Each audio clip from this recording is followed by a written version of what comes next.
Bonjour à tous les gars, j'espère que vous allez bien. Aujourd'hui, une nouvelle vidéo. L'idée, c'est qu'on aborde ensemble dans cette vidéo 10 idées de projets que vous pourrez lancer rapidement, enfin plus ou moins rapidement. On va commencer du plus simple au plus complexe. Dans une partie des idées qui me viennent directement d'ici, parce que comme vous le savez les gars, là, je suis aux États-Unis pour un mois et je suis parti bosser ici. Et je vous promets les gars, plus je regarde ce qui se fait ici, plus je comprends pourquoi on dit qu'ils ont un temps d'avance. Parce que les États-Unis, empiriquement, ils se sont pas du tout construits comme l'Europe occidentale. Et en soi, que ce soit géographiquement parlant, dans les mentalités, le mythe du self-made man, etc., tout est totalement différent. La mentalité n'est pas pareille. Et ils partent du principe que si tu veux, tu peux. Et donc si tu n'as pas, c'est que soit Dieu ne t'a pas béni, soit tu n'as pas assez travaillé. Tout le monde est obligé de faire son nom, etc. Vous êtes obligé de garder la face parce que sinon on vous pointe du doigt. Mais quelque part, le petit point positif là-dedans, c'est que forcément ça pousse les gens à entreprendre, à faire des choses. Et ici, l'entrepreneuriat est extrêmement bien vu. En fait, ils ont beaucoup plus d'estime et de respect pour le succès. Je vous les gars, un exemple tout bête qui rejoint exactement ce que je vous ai dans le module. Ici, vous pouvez voir tout le long, c'est que des mecs qui ont créé un produit, c'est-à-dire qui ont une passion de base. Soit ils kiffent les pierres, les savons, ils aiment faire à manger ou autre. Et là, actuellement, ils ont leur commerce ici. Ils sont partis de zéro ou pas pour la plupart. Je n'ai pas parlé avec chacun des commerçants. Le peu d'entre eux avec qui j'ai parlé, il y en a une dizaine. À chaque fois, ils me racontent, en fait, de base, j'aimais trop faire ça. Et derrière, je voulais en faire un métier. Et donc, je me suis lancé. Et aujourd'hui, les gars, ils ont un stand juste ici. Ils ont leur premier client et ils arrivent à en vivre. C'est une folie en vrai. Genre, pour vous dire, c'est un exemple extrêmement concret et pragmatique au-delà de mon exemple à moi. Mais là, vous avez des dizaines d'exemples de mecs qui font exactement ce que je vous ai dit. Et le truc, c'est qu'aux États-Unis, cette vision-là que j'explique, en fait, elle est trop poussée, les gars. On va dire qu'ils sont dans une matrice. Si on veut faire des choses, en fait, il faut faire les choses. Il faut se lancer. Le micro s'est coupé, malheureusement, je vais continuer sans. Mais tout ça pour dire que voilà, concrètement, derrière, ça a des conséquences, des causes à effet, c'est que les gens entreprennent plus. Et donc, il y a plein d'idées partout où vous allez. Potentiellement, c'est une idée de business que vous pouvez importer en France. Donc, la première idée de business qui est assez généraliste, mais qui est la plus simple à mettre en place, c'est que, en fait, plus j'échange avec les gens ici, et plus je me rends compte que l'industrie qui marche le plus, c'est l'industrie du service à la personne. Je parlais la dernière fois avec, je crois que je vous avais fait une vidéo pour vous expliquer que je parlais avec le concessionnaire, enfin, un mec qui tenait une concession avec des anciennes voitures qui mettait aux enchères et tout. Et comme je disais, en fait, il a commencé comment? Il a commencé par acheter des voitures, les retaper et ensuite les revendre à des personnes. Et ça peut décliner de plein de manières différentes. Le mec, il était passionné d'automobile, mais de la même manière, si vous avez une passion pour le tennis, en fait, vous pouvez commencer à donner des cours de tennis, à acheter des raquettes, à les retaper, puis à les revendre. Et ça, c'est un modèle de business qui est extrêmement simple à mettre en place. Du moment où vous avez une compétence dans un domaine, vous la marketez un minimum et ensuite vous construisez une offre autour de cette compétence et vous la revendez. Vous pouvez donner des cours particuliers de maths, de cuisine, de tennis, vous pouvez commencer à acheter des voitures, les revendre, le faire avec des sneakers, des habits de luxe, peu importe le domaine en soi, c'est l'idée de business la plus simple à mettre en place et celle qui va vous permettre de vous constituer un capital de départ. Parce qu'avant de vous lancer dans des plus gros projets, d'ouvrir une boîte, etc., en France, le mieux c'est de commencer en micro-entrepreneur. Si vraiment vous partez de zéro, vous bénéficiez de l'ACRE la première année, donc vous avez seulement 11% d'impôts et à partir de là, vous encaissez, vous vendez des cours, vous vendez des prestations et du moment où vous avez un capital assez suffisant, là vous pouvez vous lancer dans une activité qui sera plus grosse ou alors faire grossir la première activité, déléguer une partie, construire une image de marque. Mais voilà, du coup, première idée de projet, premier business model, c'est vraiment celui du service. Le deuxième concept qui vraiment est totalement atteignable à notre échelle, et là je parle encore une fois de projets que nous on peut lancer directement en tant que particulier sans avoir beaucoup de capital. Et ensuite je rentrerai dans les idées un peu plus grandes qui nécessitent déjà un budget de départ, un capital de 100, 200, 300 000 euros pour pouvoir lancer l'activité au démarrage. Le deuxième modèle, c'est celui qu'ils appellent ici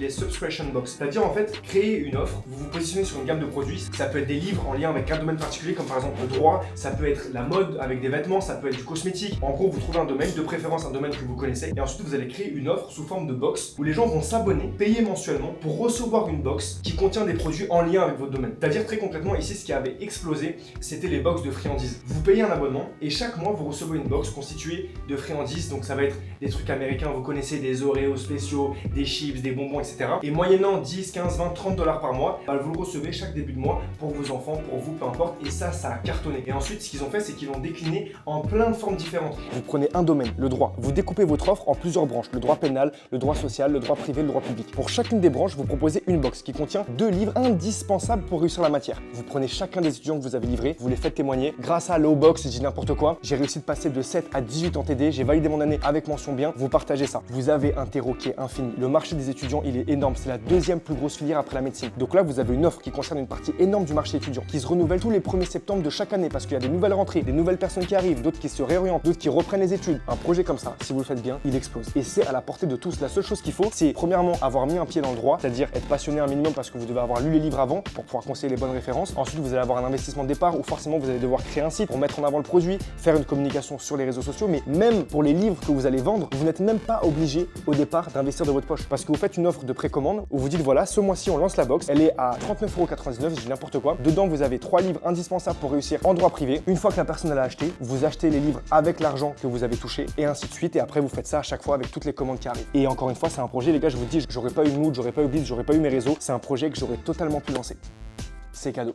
Quatrième projet, ce que j'ai vu ici en visitant les universités californiennes, j'en ai visité deux, celle de Irvine et celle de UCLA, c'est qu'ils ont ce qu'on appelle des bootcamps numériques qui sont proposés chaque année par des étudiants directement dans les écoles qui proposent de former d'autres étudiants avec genre une formation intensive sur 1 mois, 2 mois, 3 mois pour leur apprendre le code, pour les remettre à niveau en maths, pour les remettre à niveau dans n'importe quel domaine. En gros, pour leur donner les clés pour exceller dans un domaine. Et ça se fait encore une fois sur 1 mois, 2 mois, 3 mois. Et ben de la même manière que ça existe aux États-Unis, vous pouvez tout à fait vous aussi créer une offre en France, une offre intensive. Après, encore une fois, il faut connaître un minimum son domaine et être pertinent parce que sinon, les gens ne passeront pas par vous. Mais vous créez une formation où vous donnez toutes les cartes en main à une personne pour passer du stade de zéro connaissance à employable ou à minima connaître le domaine pour pouvoir aller encore plus loin. Ça peut grave fonctionner et on en a la preuve, c'est qu'aujourd'hui, le marché des formations en France, il est en train d'exploser. Là, je pense qu'il va commencer à stagner, voire à baisser. Mais aujourd'hui, le marché des formations, vous le voyez sur Insta, etc., on ne parle que de formation. Et le problème, c'est que la plupart des gens qui vendent des formations n'y connaissent rien dans leur domaine. Ou alors que ça va être des formations OnlyFans Manager, trading, des trucs qui ont ni queue ni tête, ou alors où on a abdiqué à toute éthique. Là, ce dont je vous parle, c'est un vrai domaine qui est utile, dans lequel vous avez des connaissances. En soi, ça rejoint un peu l'idée de projet numéro 1 dont je vous parlais sur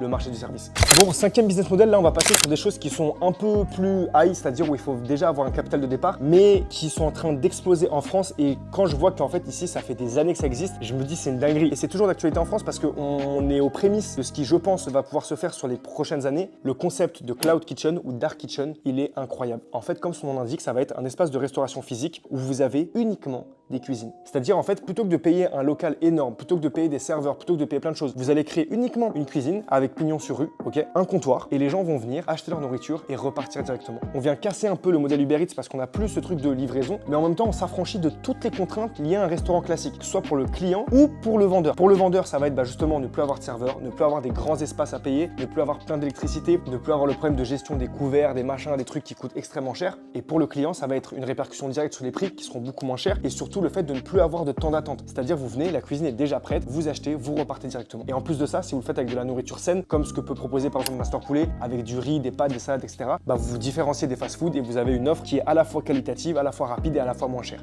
Et ça, c'est en train d'exploser. En fait, je vous dis ça, mais encore une fois, j'ai l'impression qu'on est déjà en retard parce qu'aux États-Unis, la hype elle est passée. En soi, maintenant, ça y est, il y en a partout. Et en France, on commence à en avoir, mais il y en a de plus en plus. Et le fait de lancer ça maintenant, je pense que ça peut marcher. Mais encore une fois, les premiers qui ont lancé ça, les chaînes Master Poulet, etc., elles ont explosé. Mais je pense que ça reste un modèle qui est extrêmement intéressant. Ensuite, vous avez les espaces de coworking et de travail flexible. Ça, c'est pareil, les gars. Ici, ça fait des années que ça a explosé. Ça, c'est stylé de ouf. C'est une salle où tu peux travailler. Je te jure.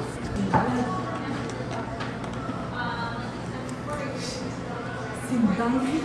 En France, on est encore une fois au début, il y a de plus en plus d'espaces de coworking, mais il y a une offre que j'ai pas vue en France, qui n'existe pas encore, je pense, qui serait incroyable, c'est d'avoir des bureaux dédiés, voire vraiment des espèces d'entrepôts quasiment géants, avec des salles réparties de genre, je sais pas moi, peut-être 5, 6, 7, 8 mètres carrés, ok, qui seraient des mini bureaux aménagés genre comme une usine. Et aujourd'hui, les freelances, ce qu'ils recherchent, c'est des endroits pour travailler, parce que le principal problème qu'on est freelance, c'est vraiment l'isolement. C'est-à-dire que vous travaillez depuis n'importe où, c'est cool, mais souvent vous êtes chez vous, vous sortez pas beaucoup et vous n'avez pas de vraies conditions de travail. Mais là, vous créez un énorme entrepôt, et ça, je vous dis ça, c'est un projet sur lequel je travaille, pas exactement pour les freelances, mais pour autre chose. Mais c'est un projet que j'ai dans le pipe et que j'aimerais bien lancer, mais qui demande un gros investissement. Vous avez un énorme entrepôt, ok, vous divisez vos trucs et vous faites une formule d'abonnement à genre 300, 400 € par mois pour les freelances et ils viennent et ils ont leurs locaux. Vous pouvez faire une formule à la journée, au mois, à l'année. Peut-être à l'année, ça sera pas assez cher, mais au moins à l'année, c'est sûr et certain que ça cartonne. Pareil pour toutes les filles qui lancent un business, qui font des ongles, de la coiffure, du maquillage. Souvent, elles n'ont pas de lieu pour exercer. Pareil, vous créez un espace que vous appelez comme vous voulez, co-beauty, un truc partagé, où les filles, elles viennent, elles prennent un abonnement et elles ont un endroit pour exercer leur activité. Un endroit qui coûtera beaucoup moins cher qu'un vrai salon avec un bail commercial 369, machin et tout, et en même temps un endroit qui soit beaucoup plus professionnel que chez elles. Mais ça peut cartonner. On est mi-novembre 2024. Je vous promets que potentiellement d'ici 1 an ou 2, je sors un projet comme ça. Genre un big entrepôt, parce que je vous dis, c'est un truc que j'ai en tête, sur lequel j'ai déjà fait les business models, etc.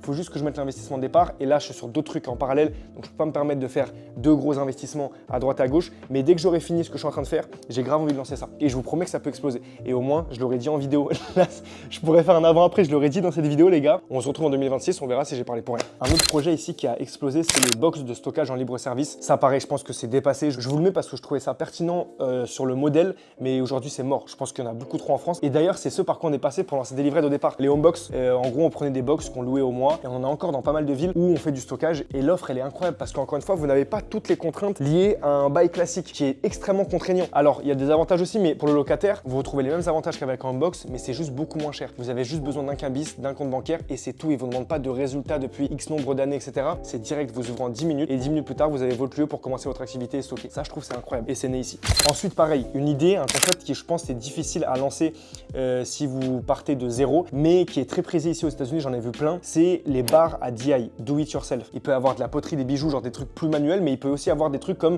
du code. J'en ai vu où c'était vraiment des trucs où tu viens et t'apprends à coder, mais genre vous êtes dans un espèce de bar. Ça, je suis dégoûté, j'ai pas filmé, j'étais trop dans le truc. Et on vous donne un objectif et en fait, vous le construisez par vous-même. Du coup, c'est ludique un peu. Et ben ça, les entreprises, elles en raffolent. Moi, par exemple, j'ai ma boîte Mood, je vais avoir 14 salariés. En fait, plutôt que d'aller au bowling, je vais me dire, ok, je vais aller voir une boîte comme ça, ils vont me faire un devis, ça va être quoi, 2-3 000 € l'après-midi. Je vais ramener toute l'équipe et on va faire une après-midi complète où on fait de la poterie. Je vous promets que je pense que ça crée beaucoup plus de liens qu'un bowling classique. Pourquoi? Parce que vous allez rigoler, c'est une première, c'est une expérience que vous vivez. Imaginez si moi, à mon humble échelle, ils me facturent 3 000 €, qu'est-ce qu'ils vont facturer à Microsoft qui va venir avec 5 000 collaborateurs? C'est une dinguerie. Ça existe encore une fois en France, mais c'est moins développé qu'ici. Et je pense que dans les prochaines années, ça va être amené à se développer. Autre concept, mais là pareil, on a quitté la sphère du je peux le lancer en partant de zéro, c'est ce qu'ils appellent ici les pet spas ou les soins pour animaux. En fait, ils ont des salons qui sont dédiés uniquement aux animaux. Et je pense qu'il y a certaines régions en France, ou enfin en soi même toutes les régions sont concernées, mais je pense qu'il y a vraiment un terreau propice en France à lancer des projets qui sont en lien direct avec les animaux parce que les Français veulent prendre soin de leurs animaux, les gars. Et donc, vous leur proposez un salon où vous déposez votre chien par exemple le matin, ou même vous le déposez pendant un mois quand vous partez en vacances et on s'en occupe, on le chouchoute, on en prend soin, on lui fait des bains, des machins, ça peut exploser. Et ça, j'en ai jamais vu en France encore. Je pense que ça doit exister, c'est sûr, mais en tout cas, aux États-Unis, c'est un secteur qui est en pleine croissance et je pense que ça sera amené forcément à arriver en France tôt ou tard. Et si ce n'est pas déjà le cas, et même si c'est déjà le cas, je pense qu'il y a une grosse marge de progression. Regardez, c'est exactement de ça dont je vous parlais. Dog Resort,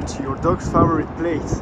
Et en gros, là, vous le ramenez là-bas, tac, ici, là. Et genre, ils le prennent et ils s'occupent du chien pendant 1 jour, 2 jours, 3 jours, 1 semaine, 1 mois. Et c'est trop stylé. Et ça, il y en a partout aux États-Unis. Enfin, j'en ai vu plein depuis que je suis là. Le seul truc, c'est qu'encore une fois, par exemple, pourquoi je me vois pas lancer ça? Parce que je suis pas un passionné des animaux. Je kiffe les animaux, mais j'ai pas moi-même d'animal de compagnie. Donc, je me verrais difficilement lancer un projet où j'ai pas les connaissances nécessaires pour moi, au départ, mettre la main à la pâte et commencer à m'occuper des animaux, lancer une offre qui soit vraiment où je leur dis, voilà, moi, j'ai 3 Rottweiler. Quand je pars en vacances, j'aimerais bien qu'on s'en occupe comme ça. Et moi, je vous propose la même chose pour vos chiens. En soi, c'est des personnes qui sont vraiment passionnées par les animaux, qui kiffent le truc, qui arrivent avec un business model déjà tout ficelé, des offres, etc. Soumettez-le sur Blitz. Moi, je suis grave chaud pour investir dans des trucs comme ça. Si je vois que vous êtes déter, que vous savez de quoi vous parlez et qu'il y a un potentiel, mais moi, je mets des billes direct. Et après, derrière, je récupère des parts. Et si ça pète, tant mieux. Moi, ça me met bien. Et en même temps, je vous aurais aidé à lancer le projet. C'est vraiment le but de Blitz. Enfin, je fasse une vidéo d'ailleurs sur les projets qu'on a déjà accompagnés. Il y en a 4. Je vais vous les présenter en détail, un peu comme je fais là en soi pour les idées de projet. Mais il y en a un, c'est une plateforme, ça s'appelle Entrepro Social. C'est une plateforme qui permet de connecter les établissements qui sont en pénurie d'éducateurs spécialisés, d'infirmiers, etc. avec des personnes qui souhaitent se lancer dans le secteur.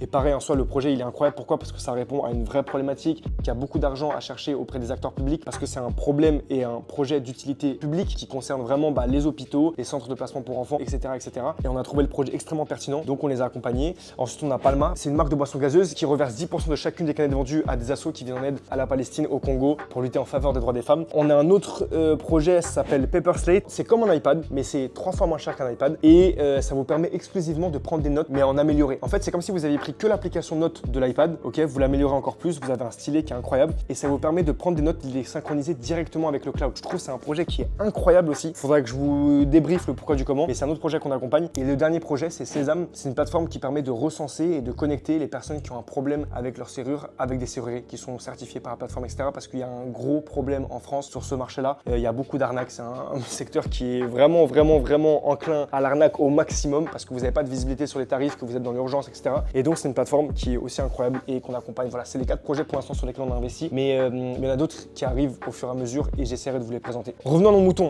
Deuxième et avant-dernier projet, une application de location de biens de luxe entre particuliers. En fait, je vous dis ça pourquoi? Parce que quand je suis aux États-Unis, j'ai une voiture sur toute la durée de mon séjour, j'ai pris une voiture, enfin j'ai même 2 voitures et je suis passé par une application qui s'appelle Turo et qui permet de louer des voitures de luxe entre particuliers. Et je pense qu'au-delà des voitures, il y a vraiment un marché à aller prendre avec des articles haut de gamme, mais peu importe les articles, c'est-à-dire ça peut être des vêtements, des accessoires, des voitures, peut-être même pourquoi pas avoir un service. Mais là, je pense que ça s'écarte un peu, mais je pense que Airbnb il propose un service mais luxe. En gros, vraiment des locations, mais uniquement de biens genre des villas, des manoirs, etc. En soi, là, c'est vraiment ça. Créer une application de location de biens de luxe entre particuliers. Alors, j'ai pas le modèle en tête, mais c'est juste que quand j'ai vu Turo et que j'ai vu que c'était né ici, encore une fois, ça m'a inspiré. Donc, je pense que c'est encore à creuser. Là, c'est juste une idée, je vous la lâche comme ça, mais ça pourrait fonctionner si c'est bien amené, que ça vise une clientèle en particulier et que derrière, il y a toute la sécurité qui va avec. Notamment, je pense qu'on peut s'appuyer sur la technologie de la blockchain pour sécuriser les transactions qui ont pu avoir lieu, etc. Mais bref, enfin, le dernier concept, les gars, c'est celui de café en abonnement. En gros, l'idée, c'est que vous payez un abonnement mensuel et derrière, vous pouvez aller prendre du café en illimité dans l'enseigne auprès de laquelle vous avez souscrit l'abonnement. Je pense que de la même manière que ça fonctionne pour le café, ça pourrait fonctionner pour plein de choses. Pourquoi ça marche avec le café? Parce que le café, c'est pas cher en soi. Vous payez un abonnement, je sais pas, de 30-40 € par mois et en échange, vous avez du café en illimité. Pour peu que ce soit une grosse chaîne, bah en fait, vous avez des enseignes un peu partout. En soi, je sais qu'ici, il y en a une qui est connue. C'est comme